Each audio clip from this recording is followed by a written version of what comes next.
Well, good morning. How are you all today? And welcome to Integrative Preparedness. A special welcome to all the new people. We've just had a load of people joining lately. And if you're new to us, welcome. And you probably know that you have landed on a preparedness channel that's a little bit different than others. We don't get on here and whine and cry and sing the blues about how horrible everything is. We approach preparedness from a position of responsibility and self-reliance, and we talk about what we can do, not to better ourselves, to hold ourselves in a good position and to better our position all the time. And that's exactly what you should do. I'm going to talk today about something. Uncle Steve's going to bring some cold, hard truth that people who like the truth will like. And the people who don't like the truth, they'll get all mad at me and they'll stomp their feet and tell me that I don't know what I'm talking about and how mean I am, okay? No, it's not mean. It's trying to help people get better.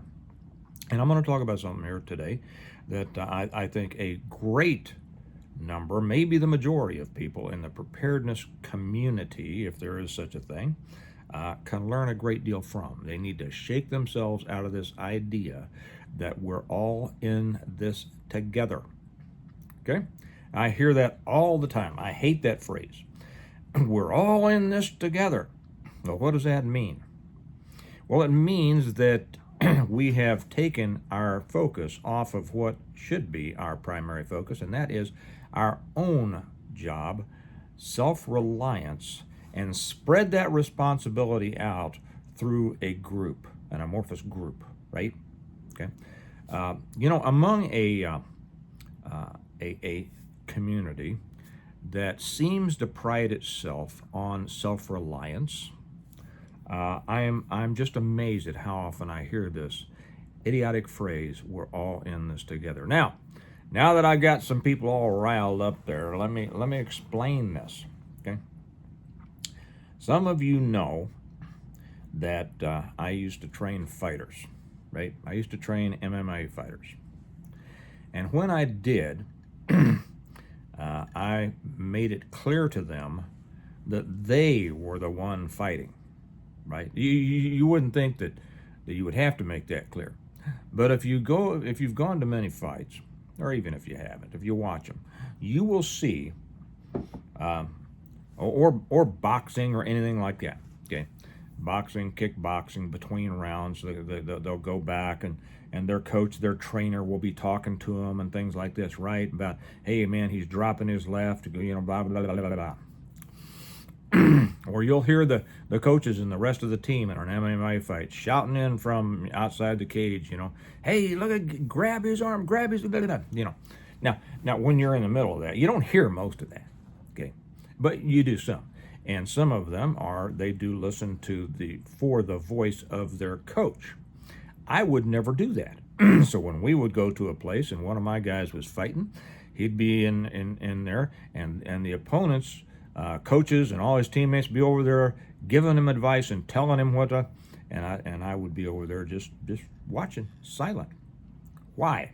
Let me give you a moment while I take a sip of my delicious morning coffee.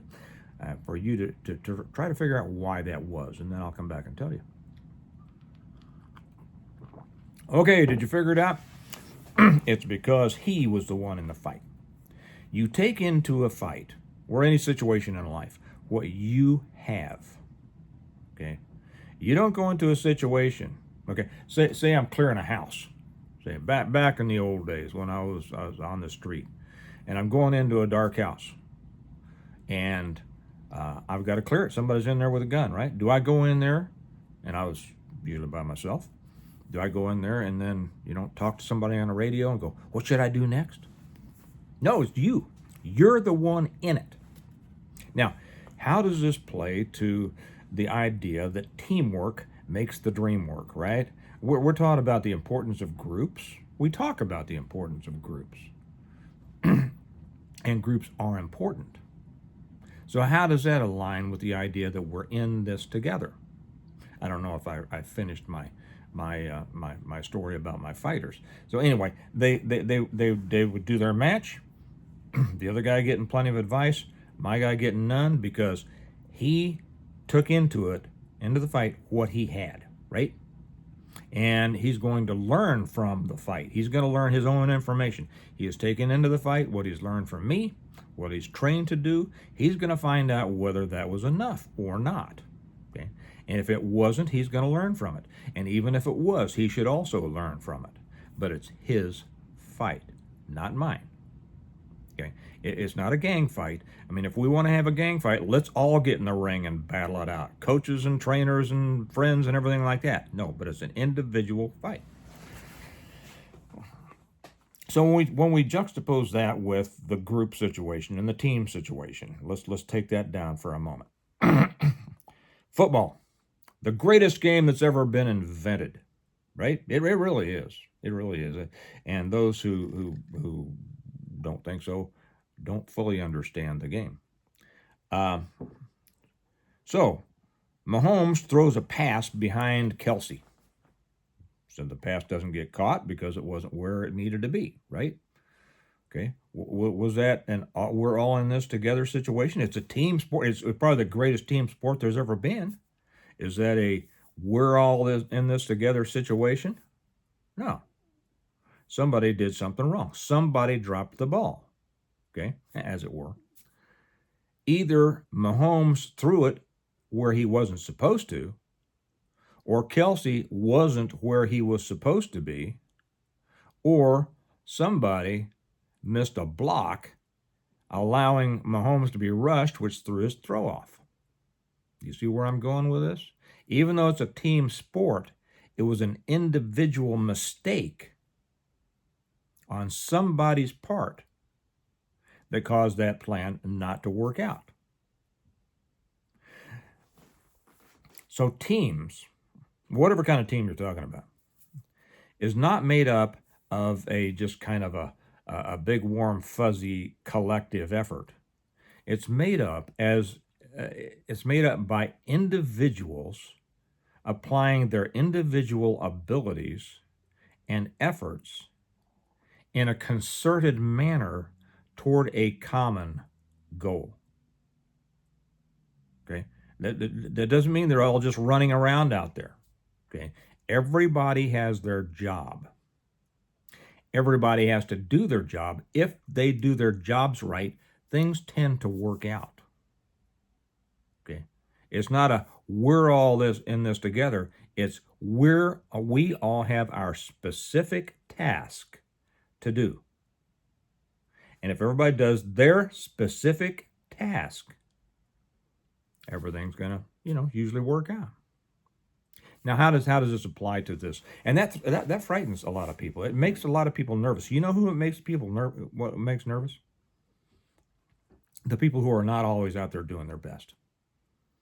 The people who really just kind of want to hide in the mass of the group.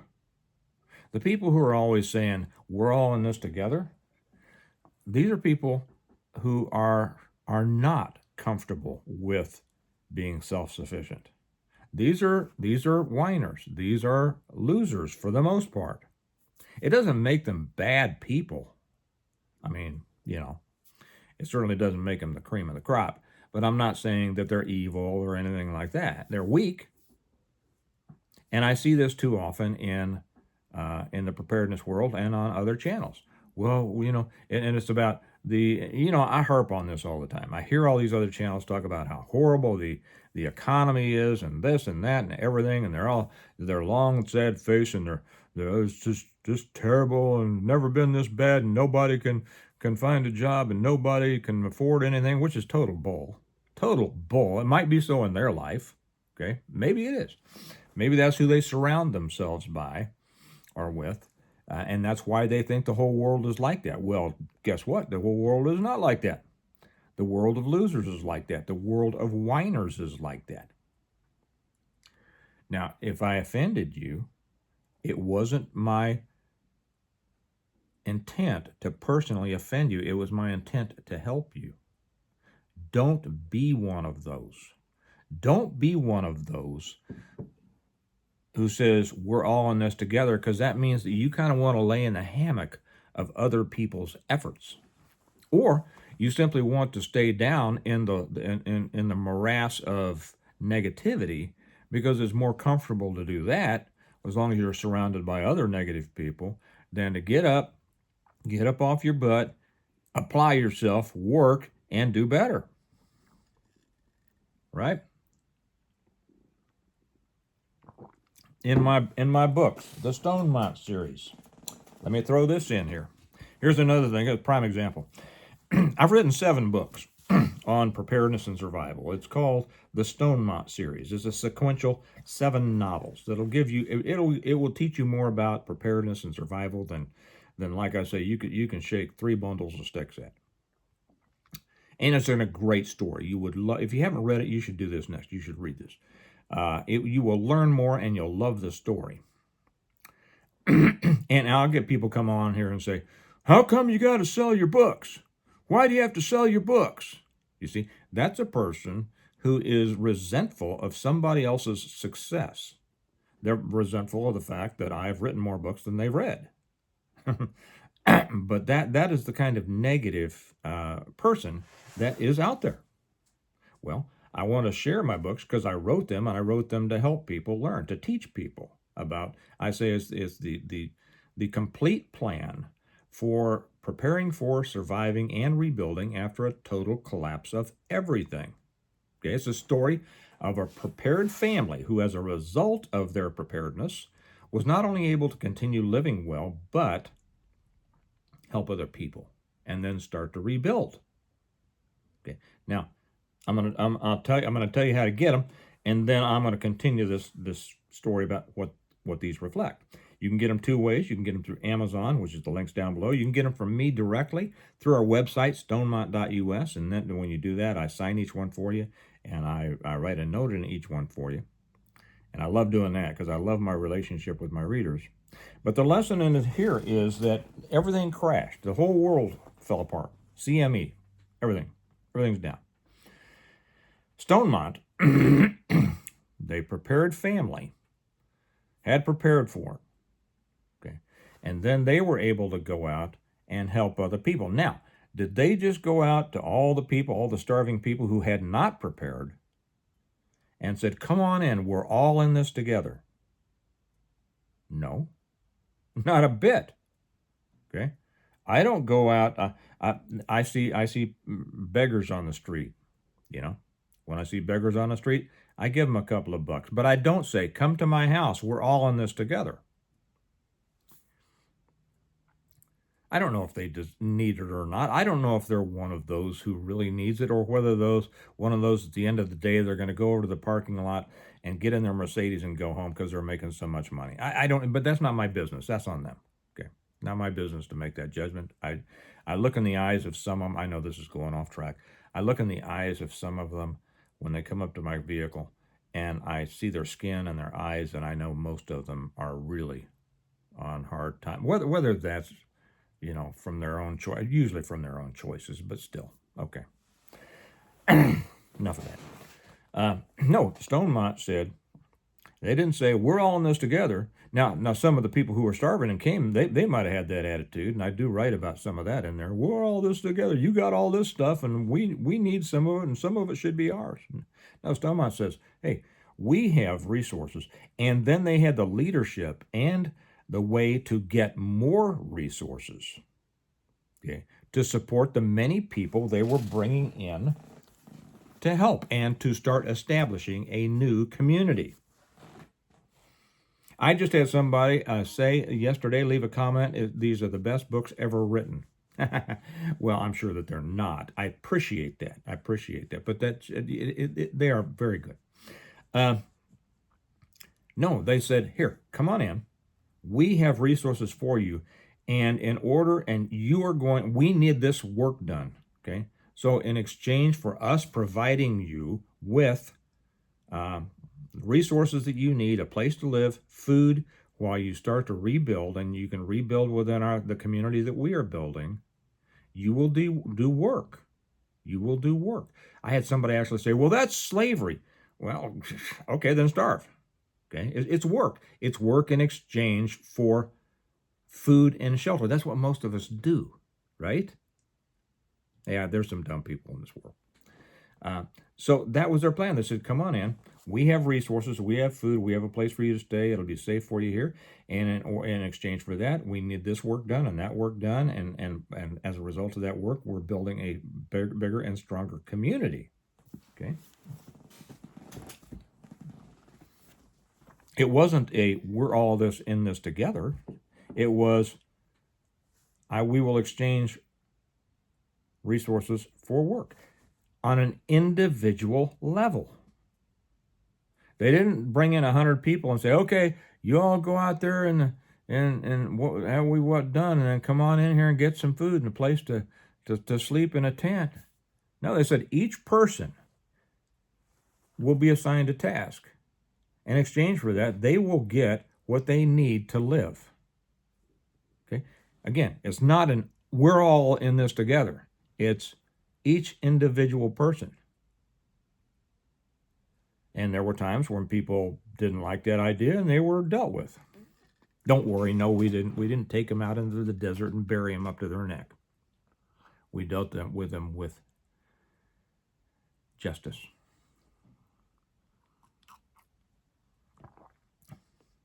So if don't be pulled into this idea that we're all in this together.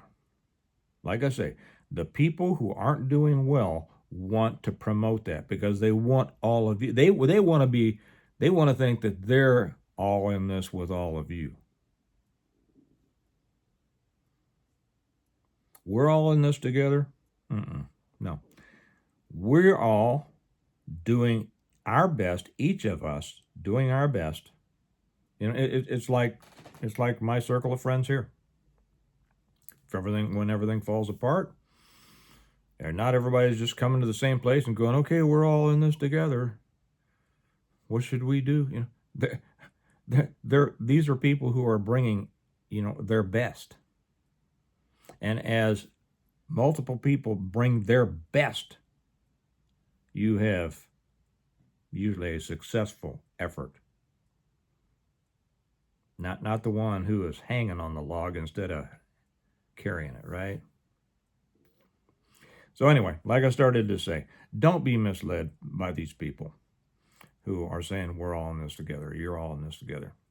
They just want you to join them in the lower regions. Don't do it. You're in this alone. You are in this individually. And, if you have people who depend on you, you're responsible for those who depend on you. Your kids, whatever, your young kids, whatever. If you got older kids, everybody brings their best. And then, as a team, you can say, yeah, we're all in this together. If we're under attack, you darn right. We're all in this together now, but it's the result of each of us doing our best. All right. Okay. I hope that got through to some people. Yeah. Stay away from the negative people. Stay away from the doom and gloomers. Stay away from the people who are always wanting to tell you how horrible things are, because they're wrong most of the time. And whether they're lying or just ignorant, I don't know. I have no idea. I suspect some of them are probably being backed by forces that are trying to affect you negatively. Okay, I'll just leave that there. I have some things to say, but I'm not going to say it on this channel. So anyway, so remember that. And before I let you go, remember this. How to get these books. The Stone Mount series, the Reversion, the Revival. I got to keep rearranging them here. I should have an attractive assistant here holding these things, but Kelly's at work. The Stone Mount series, the Reversion, the Revival, the Renewal, and Appeal to Heaven, the Blessings of Freedom, Hostages to Fortune. You can get them two ways, remember? Amazon, links down below. Or you can get them a better way through me, stonemount.us. I sign each one for you. I write a note in each one for you. And you can get them. You can buy the whole set through the website. You can't do that on Amazon. And you get a little discount when you buy them as a set. Plus, I throw in the Stone Mount notebook for you, from me to you. And you will love them, and you will learn a lot. And it's not about we're all in this together. It's about people helping each other. That's different than we're all in this together. All right? All right. You all have a good day. Remember that we prepare well today in order to live well tomorrow. And I'll talk to you later. Bye-bye.